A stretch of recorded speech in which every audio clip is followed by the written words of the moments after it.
everybody, and welcome to our Facebook Live. Today we're going through the grocery store, and I'm super excited you're coming along with me. Grocery shopping is seriously one of my favorite things to do, and so when people are talking to me in their appointments, they're like, I hate to grocery shop, I don't know what to buy, I always just really feel for them, and so that's why we're here in a grocery store, so that we can figure out how to translate this, which I hope you're all very familiar with, into this, which is where good nutrition starts. So first things first, you'll notice we're in the produce department, and that is not by accident. If you want half your plate to be vegetables, you need to make half your cart vegetables as well, okay? So let's go look and see what kinds of things we might put into our cart so that we can get them on our plate, all right? Something that's really important to know about getting half your plate full of vegetables is that you want to make sure you've got lots of different colors, okay? You can see here we got green broccoli, orange carrots, there's some red peppers down there, there's just a lot of white cauliflower, white mushrooms. There is a bunch of different nutrients that are in all these different foods. A lot of times people will tell you their favorite vegetables are green beans, lettuce, and broccoli. That's green, green, and green. And green is good, don't get me wrong. But we also want to get some of the oranges and some of the reds and some of the other colors in there too. That can be a bit daunting, and so I wanted to share with you one of my favorite new-ish products that we've been eating a lot in my house. And those are these mixed salads right here.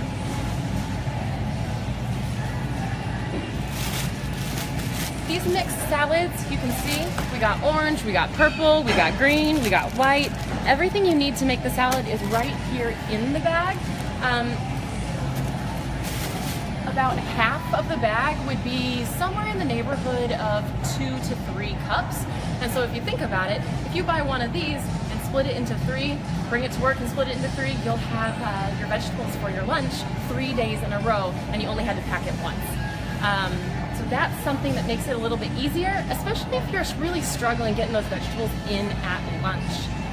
Some grocery stores also have the pre-cut vegetables if you're not super comfy in your kitchen yet, but you can also buy the whole ones and cut them up yourselves. One thing to watch out for when you're thinking about fruits and vegetables is smoothies. This is a question I get all the time. And that question is, if there's nothing but fruits and vegetables in the smoothie, doesn't that count as my fruit and vegetable? And so the short answer is yeah, but the long answer is it's a little bit more involved than that.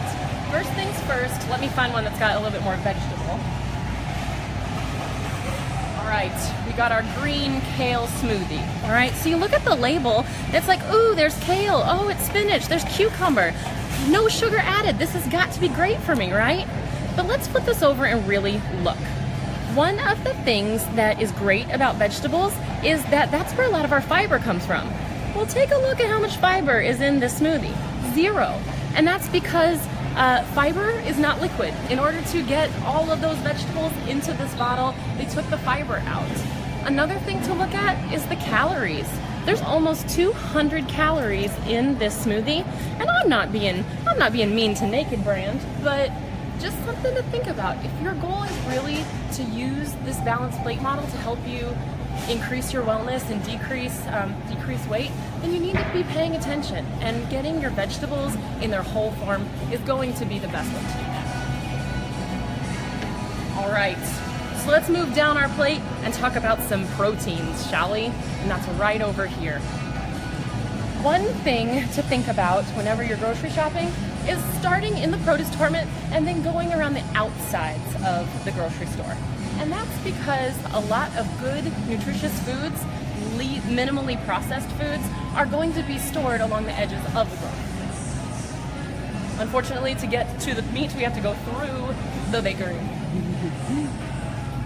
Okay, you can see the fresh meat counter behind me, but I'm gonna stop here, okay? I know, it's not fair, it's lunchtime, this is the baking counter, I'm sorry. But I wanted to talk to you about what we're looking for in a good, lean protein source. Lean being the operative word there, okay? So one thing you want to pay attention to, it's right here on our plate, less than 5 grams of fat per serving, okay? And if you remember, we're aiming for a piece of meat that's about the size of the palm of your hand, somewhere around the 3 to 5 ounce mark. So I picked bacon, which I know, guys, we know it's gonna be high in fat, but if you'll see here, 2 slices, so just 2 pieces of this, already has 7 grams of fat in it. This is not a lean source of protein. I am not a bacon hater. In fact, I really enjoy eating bacon, but we gotta think about how it actually fits. Bacon is great as a flavoring agent. Put a slice of bacon in a pot of green beans. If that's what it takes to get you to eat your vegetables and make them taste right, 1 piece divided in the whole pot is not a big deal. But if I'm gonna try to make bacon my breakfast protein, it's gonna take me more than 2 slices of bacon to feel full. And so by the time I've had my fill of bacon, that's an awful lot of fat, okay? So let's go a little bit further into the meat department. Lunch meats, all right. Our same lean criteria applies. We're looking for less than 5 grams of fat. And here we got some turkey. For 1 serving, 1 gram of fat. That's a much better deal, and it's got our protein in there too. That's a much better deal than something that's a higher fat, like the bacon, or bologna is gonna be high, but it doesn't have to just be turkey. I'm looking for some roast beef here, excuse me.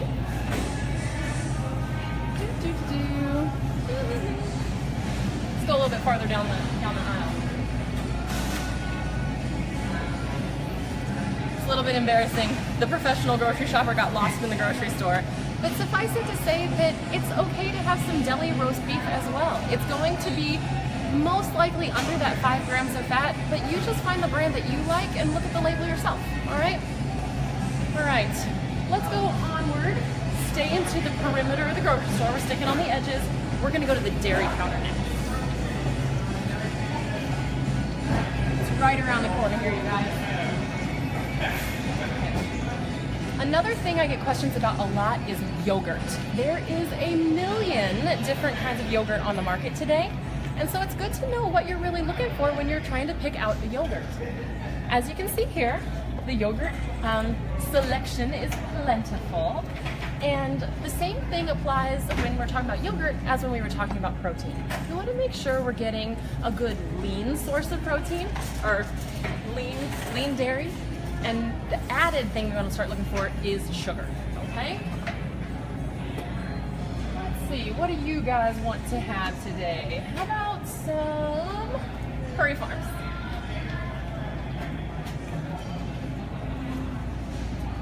Okay. First things first. You'll notice that this one says fat-free and this one says original, okay? So what's the difference there? Let's look. We'll see that the fat-free, first of all, is lower in calories by about 70 calories. And the fat really isn't all that different, but the carbs are. That's because the original is sweetened with extra added sugar, and the light, or the fat-free one, is not. If I wanted to be sure of that, I would look at the ingredient list. Here's the original one, and you can see that sugar is right there on the ingredient list.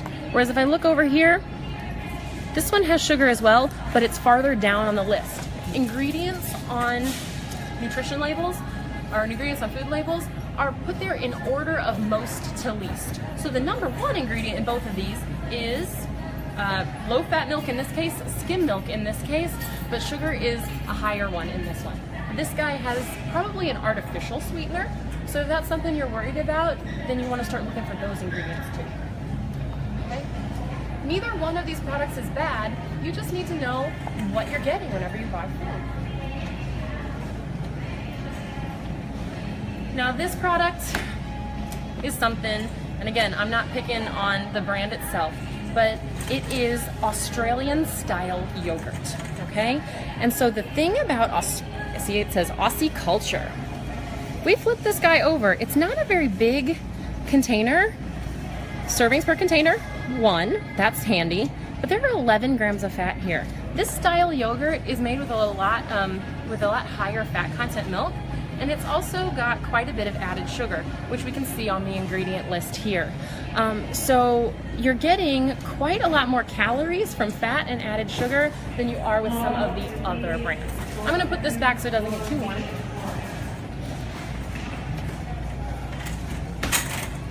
And then we can keep moving. Cheese, we're gonna look for our same criteria in cheese that we did in the meat. We want a lower fat version. Just so you can see what the difference is, let's pick out a 2% reduced fat cheese and a regular one. Okay. All right, I just picked up a Swiss, a reduced fat and a regular.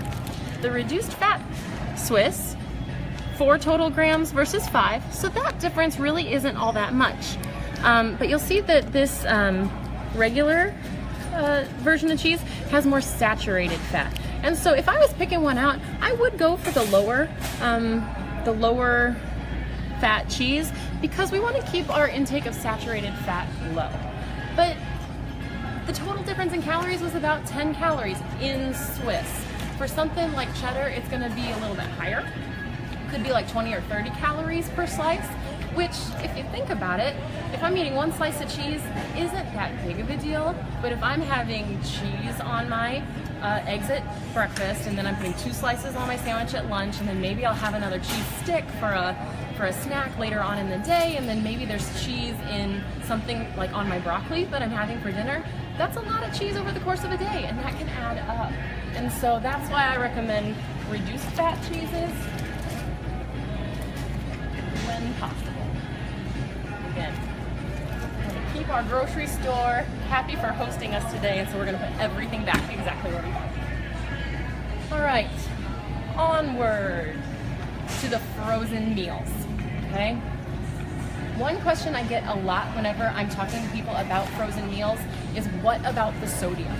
And we haven't really talked a lot about sodium yet. Long story short, Americans get too much sodium. Sodium comes from foods that are processed, foods that come in boxes, things like your prepared sides or your ready-made meals, like these frozen meals here.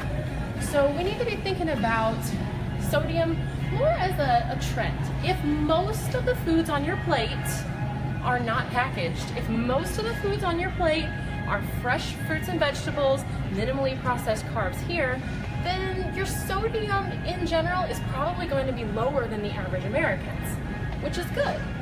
But if you're relying a lot on processed foods, you may want to start thinking about how you can get more variety of minimally processed foods into your diet instead. But if you want to know how to pick a processed meal that happens to be good for you, let's pick one out. Okay. One thing that I like about this particular brand of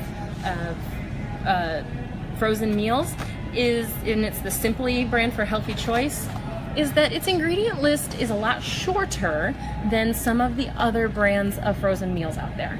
And as a result, their sodium tends to be a little bit lower.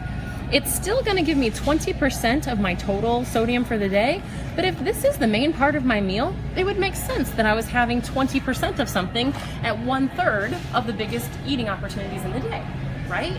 And then if I put another side of vegetables with it, that's not going to add very much sodium, and I'm going to end up okay. Compare that with, let's just pick one from over here, just at random. I didn't scope this out ahead of time. Ooh, this is not a, quote, healthy variety, and take a look at that sodium. It's got 1,130 milligrams, or 47% of the daily total. 20%, even 30%, that's cool. 50%, not cool. All right. Another thing you want to look out for in these meals is, where are the vegetables? Remember, we're trying to get more vegetables into our diet. And so if you can pick a meal that's got a nice nice serving of vegetables in there, that's gonna be a benefit to you.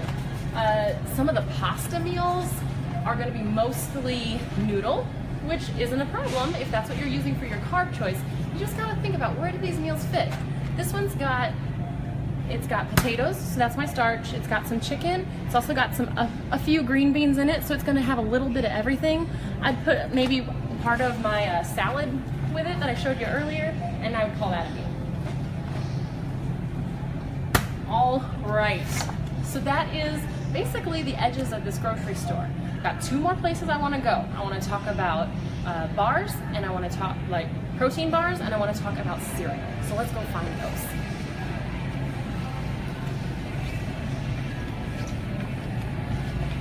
It's not to say that there's nothing good on the inside of the grocery store. There certainly is.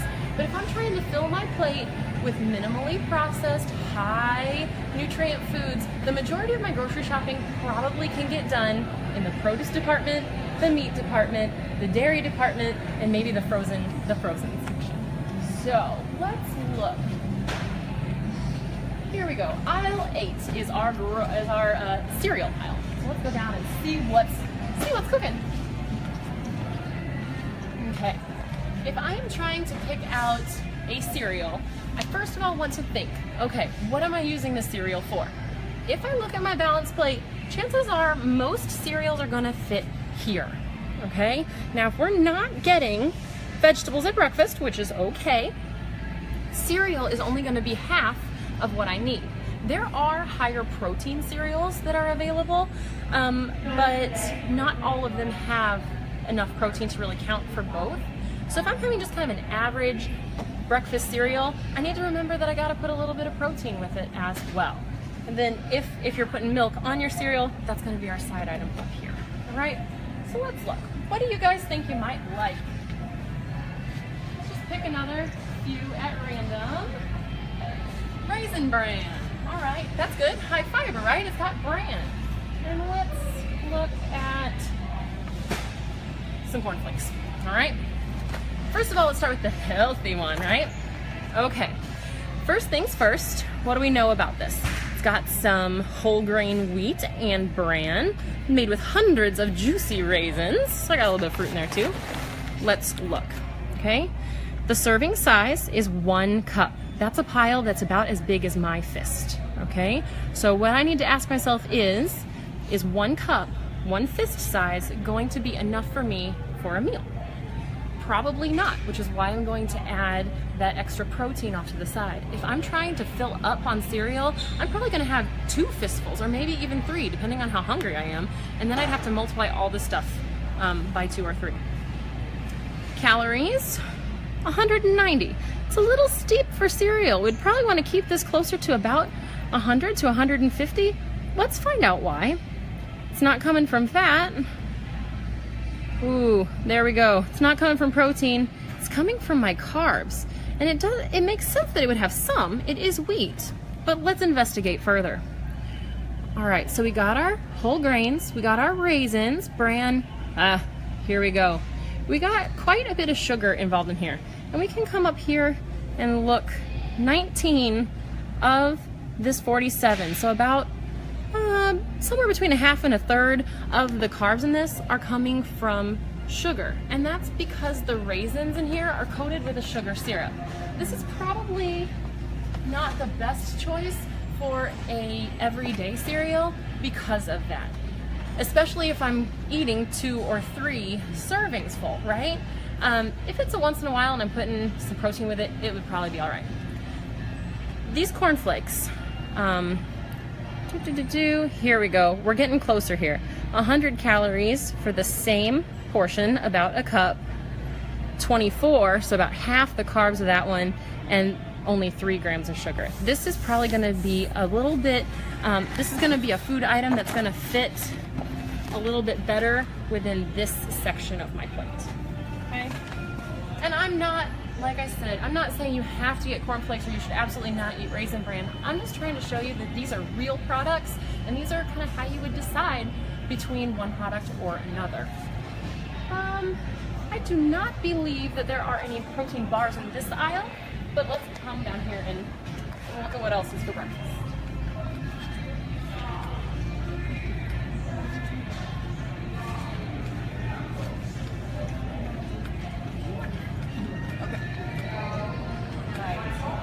The last time I bought protein bars from here, they were closed.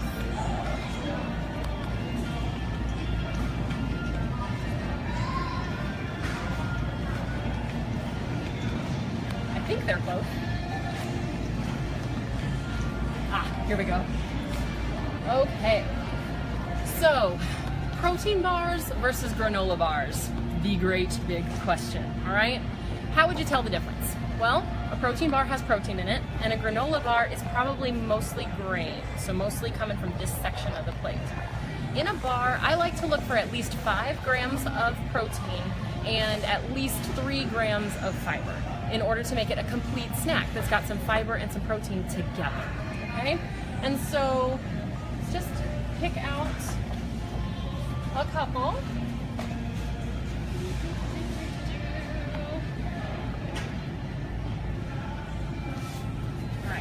These are all foods. These are all 3 versions of bars that people have come into my office to ask questions about in the past week or so. So I got like a chewy chocolate granola bar. If we're eating a snack, a good general rule of thumb would be to stay between 100 and 200 calories for the snack. And so my chewy granola bar definitely fits my calories. Pretty low in fat, 1 gram of protein, and less than 1 gram of fiber. This is probably not gonna be my first choice. It's like, okay, so that one didn't have any fiber. Let's look at a bar that's actually designed for fiber. Okay, so we've got 9 grams of fiber, but only 2 grams of protein. So I'm probably gonna maybe want to put some kind of protein with this to make it a complete snack. Maybe a hard-boiled egg, that would be about 7 grams of protein. Maybe a cheese stick, that one's got about 6, or something of that nature. To make it a complete snack. All right, and then we got our pastry crisps here. 2 crisps, so I get 2 of them for 100 calories, again with the fiber and the protein. This is most likely not going to fill me up and keep me satisfied. Fiber helps you feel full, and protein helps that energy last. And so when you're picking out bars, you probably want to look for something that's got a little bit more protein than any of these. Usually they're gonna say protein on the box. And so let's see if we can find one here. I think we are just in the granola bar section. I've been here before, and I've bought them around the corner. Like I said, we want County Market to be happy they hosted us, so we're going to put everything back exactly where we found it. Okay.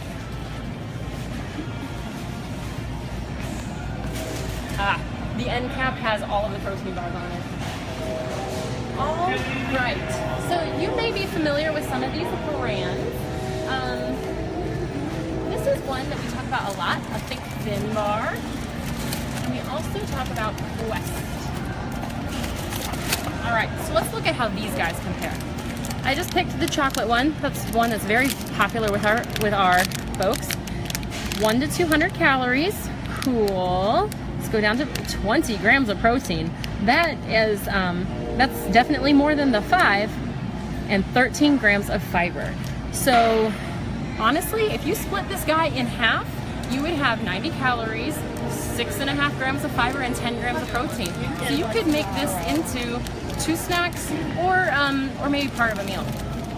This Think Thin bar, protein and fiber bar. All right, bars that have protein in them will usually say so.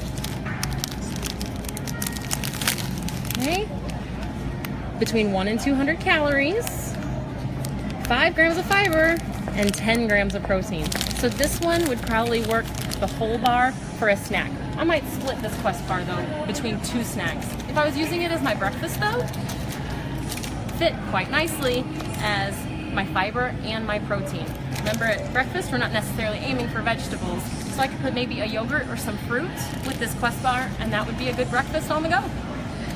That is everything I wanted to show you guys today in the grocery store. We started in the produce department, swung around to the meat department, the dairy department, the freezer aisle, then breakfast cereal, granola bars, and protein bars.